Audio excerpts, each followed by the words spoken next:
So far, we've given a lot of attention to arithmetic sequences, right? We know there's a series that is associated to every sequence. So let's take a look and look at arithmetic series. And we're going to look at finite arithmetic series only because, well, if you sum infinitely many things where you're always adding or subtracting, it's not going to converge to a nice number. It'll go just to infinity or minus infinity. So we're going to look at finite ones. And so to if we think about an arithmetic series or sequence rather, um, Gauss, a famous mathematician, noticed something interesting, and he noticed that if you represent an arithmetic sequence, getting that language right is always a little tricky. But if you look at an arithmetic sequence, right, we can do A1, and A2 would be A1 plus the common difference, and A3 would be A1 plus 2 times the common difference, etc. And then if you look at the other end of it, the third to last term would be an minus 2d. Second to last term would be an minus d, your common difference. And then your last term would just be an. What he noticed was that if you take the first and last term, right, that always adds up to, or that adds up to a1 plus an. Similarly, if you look at the second and the second to last, that also adds up to be a1 plus an. And the third and the third to last also add up to a1 plus an. And the question that he had to think about then is he noticed this pattern occurring between when you kind of work from the extremes of the sequence to the middle.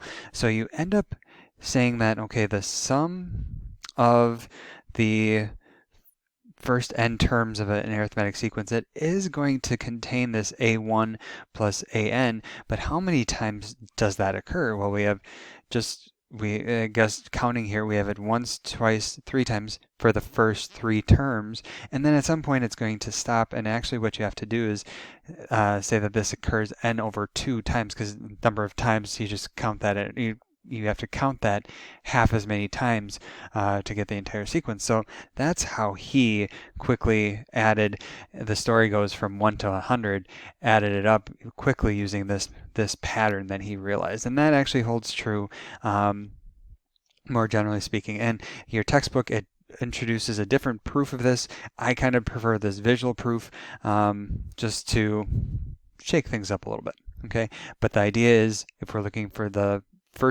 sum of the first n terms of an arithmetic sequence, we can calculate that by doing n over 2 plus a1 plus times a1 plus an.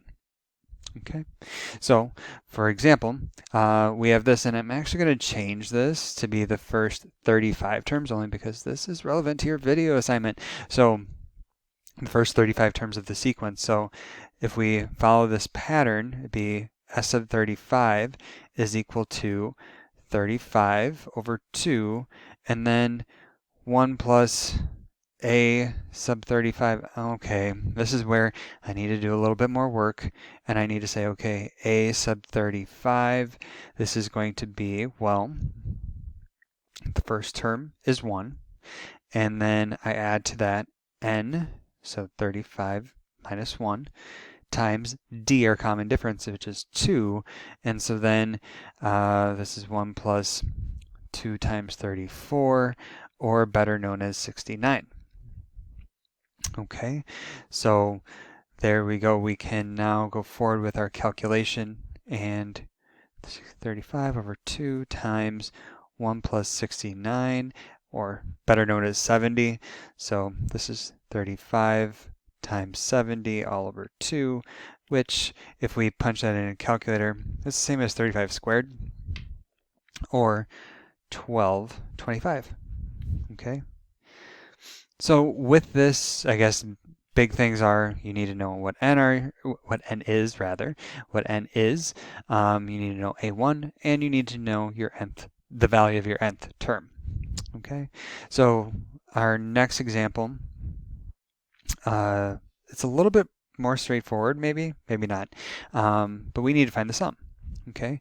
Now with this form, we recognize that this 80, that's telling us our value of n.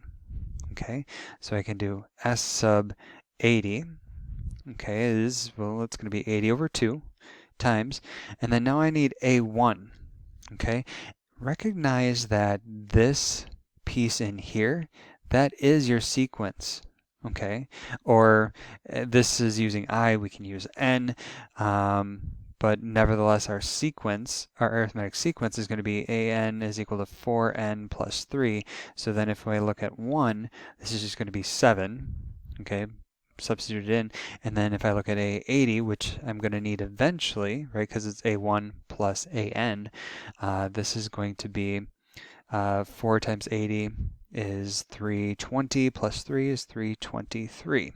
Okay, so then I can come over here and say that this is A1, 7, plus AN, and N is 80.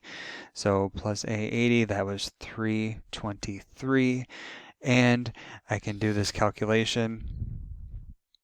Okay, so I'm typing this into my calculator now, and I get, let's see, I get 13,200.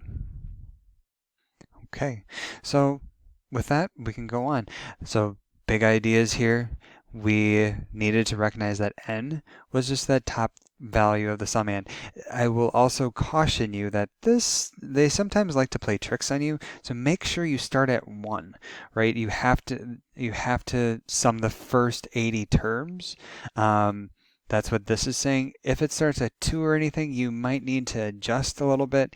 For example, if you were to start at, say, I is equal to 2 to 80, what you can do is actually say, well, this is going to be the sum from I is equal to 1 to 80, right? But then you have to subtract off a 1 simply because you don't have that first term included, right? You're starting at term 2 and going to 80, not term 1 and going to 80, so you need to subtract off that first term, okay? So just be aware of that. All right, and now we're back to talking about money and salaries and everything. So I wish teaching jobs started that much. Actually, elementary school teachers get paid pretty good, pretty close to that when they start out, and then we get a raise every year thereafter. Okay, so yeah. This is hopeful. Nevertheless, we want to write an expression for the nth term of the arithmetic sequence. So this, we kind of saw something like this in the last video, but it's going to be an is equal to 6,000 or 60,000 plus 3,000 times n minus 1, and you can distribute if you wish. This is going to be 57,000 plus 3,000 n. If you simplify it, you distribute 3,000, collect terms, moving on. Okay. Okay, so then part B is find the total income for an employee who works a job for 30 years. Now, this is a little deceiving. You might initially think that this is a sub 30. That's a piece, it's not the entire thing, right? Total, okay? This means a sum. Okay, so we will need A30 as a part of this. So I would need 57,000 plus 3,000 times 30. Okay, and I can do this calculation on my calculator. So 57,000 plus 3,000 times 30.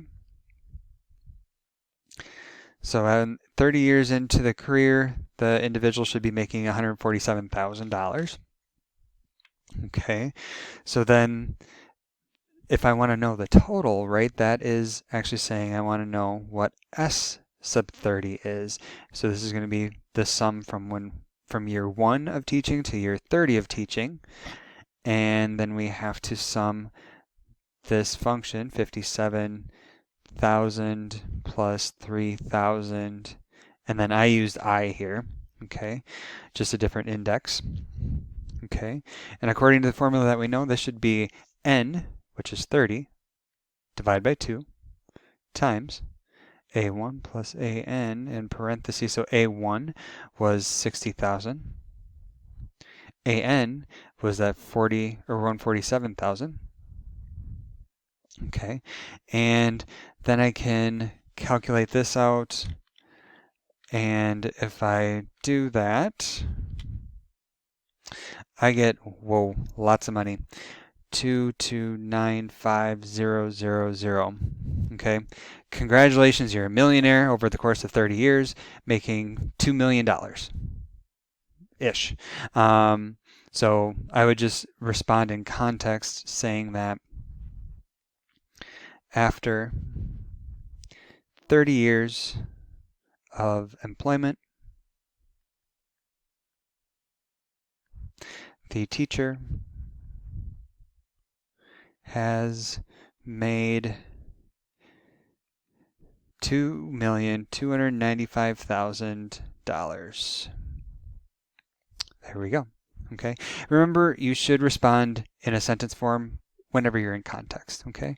Otherwise, the big idea out of all this is to make sure to use the sum of the first n terms of an arithmetic sequence right there.